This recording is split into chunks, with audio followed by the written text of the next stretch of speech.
concerned. I thought you wouldn't make it. No, I did it.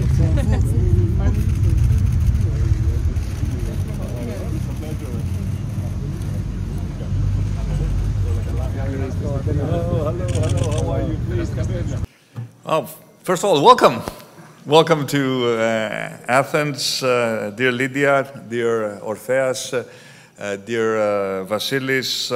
Let me congratulate Oned and the Martin Center for organizing this important event.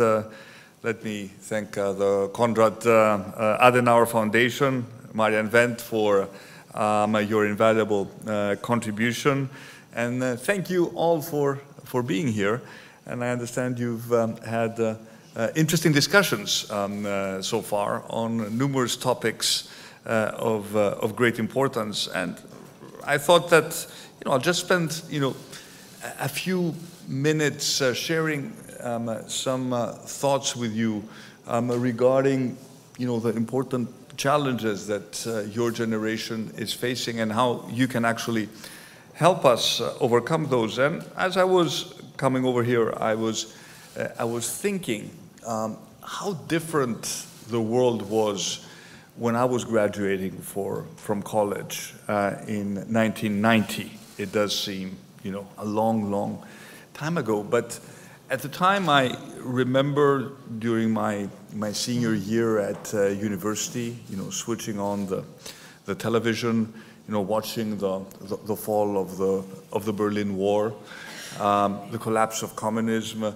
the belief that history had come to an end, that a bright new future was opening up ahead of us. And there was, in our generation, a general sense of optimism that we could achieve anything we wanted to, and that basically the world was moving in the right direction, and we would be part of that journey. And we're now in 2024, and the world does seem much more complicated than it was back when I was graduating from college.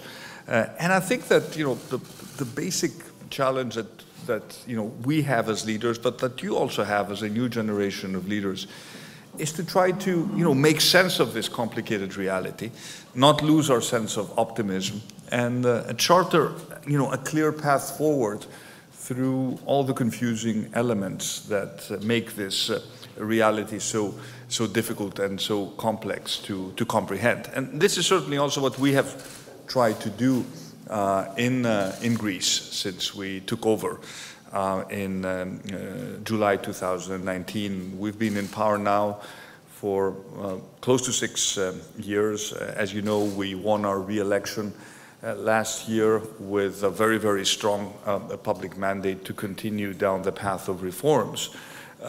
And we sort of went against the trend of incumbent governments facing great difficulties when they were faced with an election challenge. And why did we do this? Why have we been successful where others have failed to do so? I think first and foremost because we have been consistent in delivering upon our promises.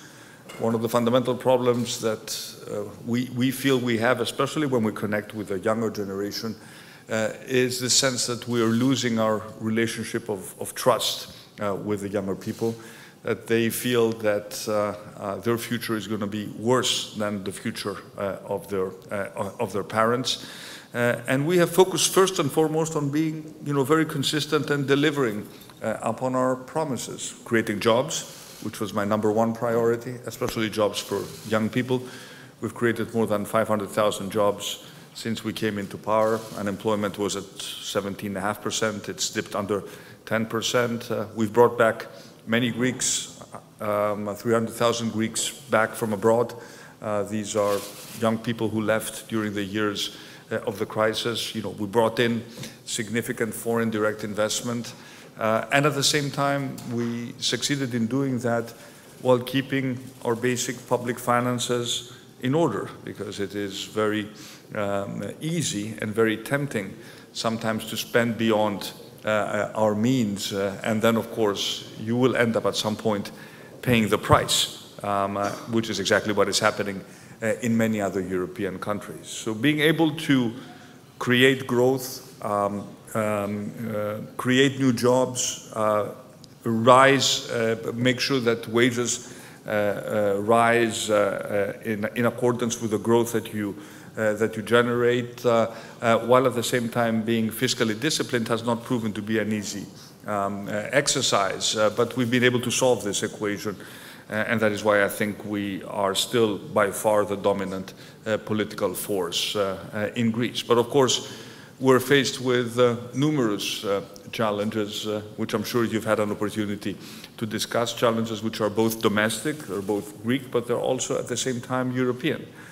For those of you who haven't done so, I would strongly urge you to read the executive summary of the Draghi report, because it is a document which clearly describes the challenges that our continent is facing. And Draghi is also offering some very concrete solutions on how we can actually address these challenges. And I do believe that the issues which are raised in the Draghi report will be the defining agenda of the next term of the European Commission.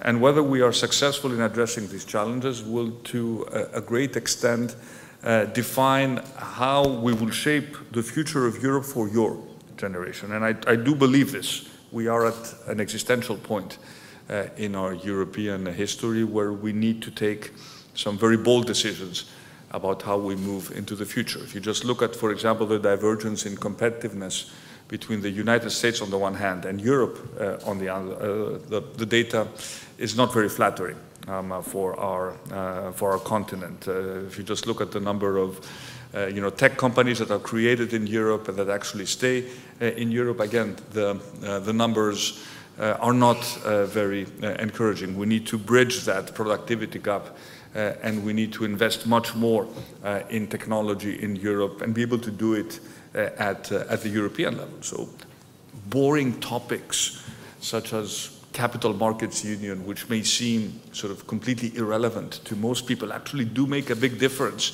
in whether Europe will actually create an ecosystem of young tech companies that will be able to grow in Europe and access a single European market. And these are issues I deeply, deeply care about, because I spent my professional career before entering politics in venture capital, and I've worked a lot with young tech companies. And what I see now when I talk to our brilliant European tech entrepreneurs is that at the first opportunity they want to move to the US, or that they want to be bought out by an American company, or if they are very successful, they actually want to list in the US on NASDAQ rather than seeking a listing in Europe. And this is something that we need to change if we want to bridge that technological divide.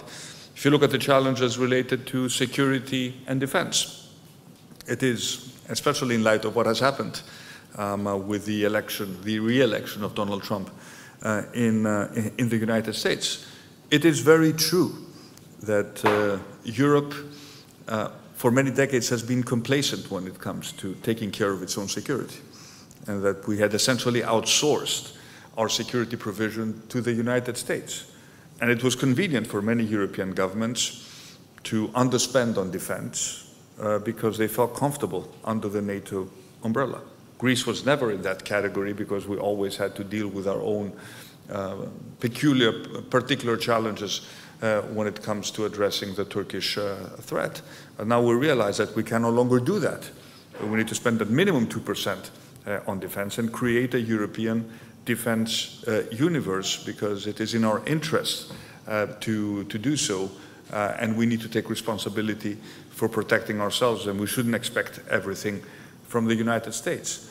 When you look at issues related to climate and climate change, we are leaders when it comes to aggressive mitigation policies. But can we afford to make the green transition work and at the same time destroy what has been left of the European industrial competitiveness? I believe not. We have a responsibility towards contributing in the global effort to reduce emissions, but we also have a responsibility to make sure that our businesses remain competitive, that we don't place too much burden on our farmers, and that we don't force, for example, consumers to change their cars and to purchase more expensive electric cars when they cannot afford to do that. So the pace of the green transition is going to be absolutely critical, and getting the balance right is going to be an important challenge for the next 5 years. We shouldn't forget the challenge of adaptation. We talk a lot about mitigation and about how we will bring about net zero in 2050, but we don't talk enough about adaptation and dealing with a climate reality that is already with us. You saw the horrible scenes from Spain. We had similar floods in Greece last year. So making sure that we protect our societies, especially in the Mediterranean, from the ravages of a climate crisis that is already with us, is going to become a very, very important, is already a very important priority for the next 5 years. How do we position ourselves vis-à-vis artificial intelligence? What is the right balance between innovation on the one hand and regulation on the other? What is the role that Europe, that we Europeans can play in this global landscape? So these are just, a few of the challenges that we will be facing as we move into the next European cycle. And I think it is very important that we engage, in fruitful debates with the next generation, with you, with the youth party of our political family, because at the end of the day, the policies that we implement today hopefully will benefit your generation. And we know what it means in Greece to have a powerful youth organization. And we know how this youth organization has been the fertile ground out of which, many ideas which we implement now have actually emerged. Let me just give you one example. We finally managed in Greece to pass a legislation that allows for the establishment of non-profit private universities. This idea was first presented by ONEF back in 1987. Think about it. It took us, decades to get to that point. It should have happened much earlier, but it did. So if we are not engaged in an active dialogue with your generation to understand your real concerns, your issues, I don't think we will be able to find the necessary policy solutions to address exactly the challenges of the next generation in a world that, as I told you at the beginning, is becoming so much more complicated. But complexity is not a reason to lose faith in the ability of politics to actually make a difference. And let me conclude with this point, because I firmly believe in the need for more civic engagement and more participation by the young generation in what we would say in Greece, the affairs of the polis, of the city. It is very easy, if you are young and qualified these days, to pursue a career in the private sector and to sort of turn your back to politics by simply acknowledging that the world is simply too complex and that we can actually not make a difference. If your generation were to assume that mentality, we would fundamentally weaken the democratic process. Politics is about participating. It is about maintaining the belief that we can actually make a change and that ideas are powerful, and that there is an inherent beauty in communicating the ideas that we believe in and trying to convince other people about our viewpoint, always in a civilized manner while respecting the opposite view. It seems so difficult to do that in the polarized era of social media, but these are the challenges that your generations will need to address. And of course, it is our job, the older generation, to offer the younger generation and the younger political leaders that emerge from our youth organizations opportunities to participate in politics at the highest level. Just look at the example of Pavlos Marinakis, who's president of the youth organization, and he's now deputy minister and spokesperson for the government. So it's our job and my job, I feel, to constantly give opportunities to young people to show that they can actually deliver and shine in what they are doing. So let me again wish you a productive continuation of your discussions. I presume you're staying in Athens for the weekend. I would certainly hope that you do so and enjoy the city. The city has changed a lot. I think you will pick up the vibes of a country that is moving in the right direction. The weather is going to be nice. It's much more comfortable temperatures than Northern Europe. Have fun, have good discussions, and never forget that you can actually make a change. Thank you very much.